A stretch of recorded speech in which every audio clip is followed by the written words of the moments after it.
Hey, I'm back, and this week I've been super busy of doing quite a bit of research in the background, so I'm really excited about some upcoming stuff and content which is not covered anywhere else in the news and so on. Some really exciting stuff, for instance about NIO, about Xunlei. Stay tuned for that. I'm gonna post a couple of things in the Patreon community, and meanwhile thank you for your support so I can do this. But now into this video about some good and bad news, mostly about the markets, but also a little bit about Xunlei and NIO again. Going into this week, I made a post in the community about, that most of the stocks out there that I'm watching are currently at crucial support levels brought down by either the fear that the Fed may start tapering, inflation fear, the US-China relations, of course, and then, this resulted in stocks looking like this one. So that's Baidu chart, and you can see that we are now back to previous lows here, right? And what are the implications?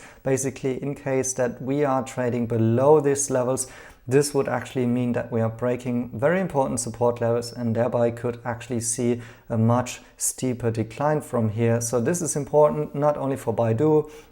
Similar pattern I saw in Tesla, in Xunlei, XNet, as well as in our NIO stock. Now, if you take a deeper look at NIO here, I indicated in one of my previous videos that I think it possibly will bounce around 40 to 42 US dollars, and that's exactly where it held up nicely. And then it started a run up here and basically was rejected at this thin blue line, which has been like a previous uptrend in which it was bouncing in and between, but it basically did not find back into this pattern right now. So it seems like the short-term trend here is again a little bit more bearish and is not sending NIO to the 50s for now. Another interesting chart here is, for instance, Xunlei, and we can see here that this thick red line has been some serious support level actually. Xunlei actually dropped below this around 4 US dollar previous low, so that was a previous support level for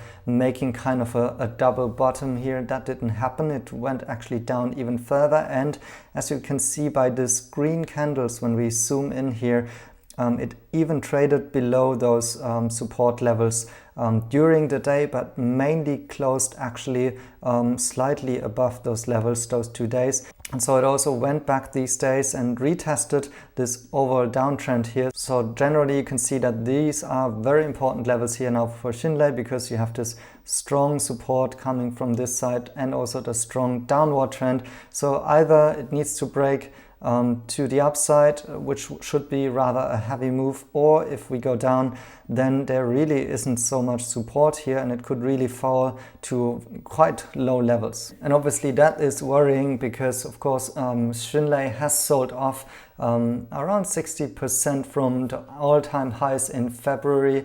And if you follow this channel, you know that I have started a small position in February, March, this area. So I started buying in around 6 to 7 US dollars. And then now with this decline, it's actually one of the few stocks where I'm currently buying the common shares. So most of my other trades, and the patrons in the community will know, most of the trades that I'm posting right now are actually option trades. So they require lower capital, and I try to find new entry positions into perceived low valued stocks. For instance, I bought recently some Huya options as well as some Douyi options, but these are not looking great still.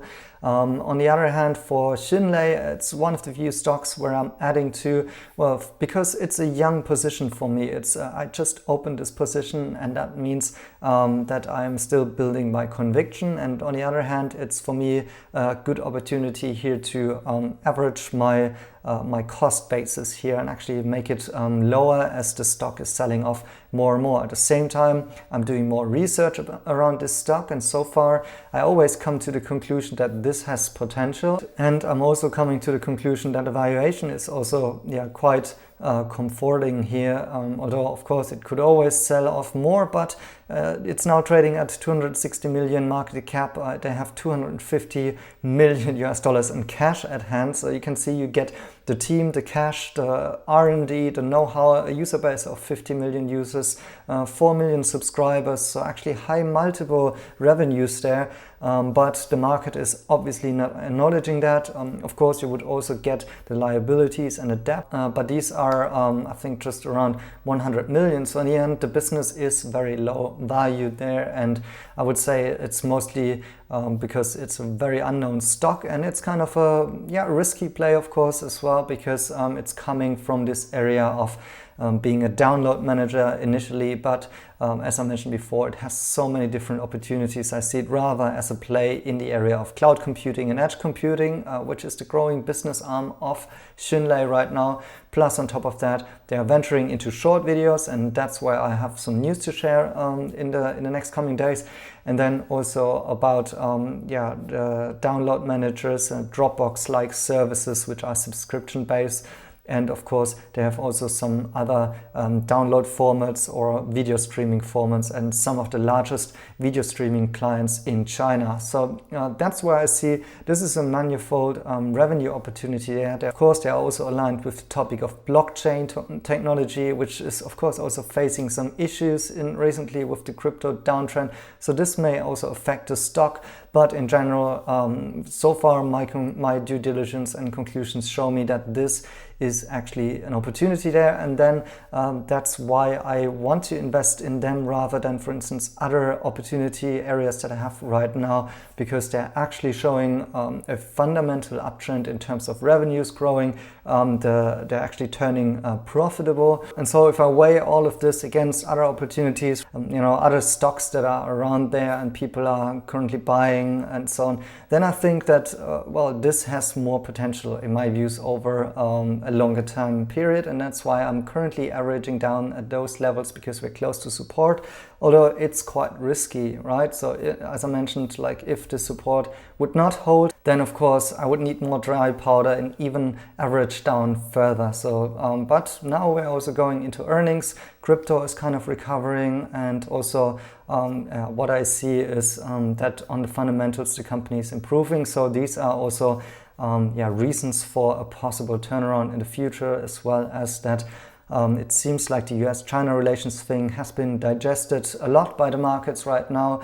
We had news around Didi again that is facing some new punishments, but the stocks haven't reacted as much as heavily as before. Today we're facing more issues around educational stocks in China, which facing issues because their business model is at risk, because the Chinese government is looking to make education more equal, and of course they don't like so much that some of the wealthy people in China can afford for the children to get better education than other people, and so they are kind of cracking down on this so far, and this will also possibly depress some other Chinese stocks once again because of all of the negativity and news associated with that. Now back to NIO and the topic of good news, bad news. Well, NIO has sent the first ES8s to Norway, and look at these pictures now. It's really beautifully aligned before loading the ships going to Norway, and this is all looking like a really nice job of the PR. So congratulations NIO PR of getting out those pictures. That's really well done. It's positive news also that they have started establishing the NIO user trust in Norway as well. But to me this also was a little bit of a disappointment to see, because if you watch my videos closely, I previously stated that I think reading into a speech by Jin Li-hong, one of the co-founders and president of NIO, that NIO actually already has sent some of those cars to Norway and to Europe, and that these may actually add to some of the deliveries, and that these are under the hood productions that haven't been acknowledged so far because they are not in the delivery reports, right? But it seems like that they're just only now sending off those cars. So it's kind of a little bit later than what I have anticipated. Nonetheless, this is good news and good to see. But I was maybe a little bit too optimistic there, and thought that some of these ships were actually already underway. And but still, it seems like they will start delivery in September. So this will be a nice add also to the delivery numbers by NIO. Although in general, all of this is possibly not material to the stock price.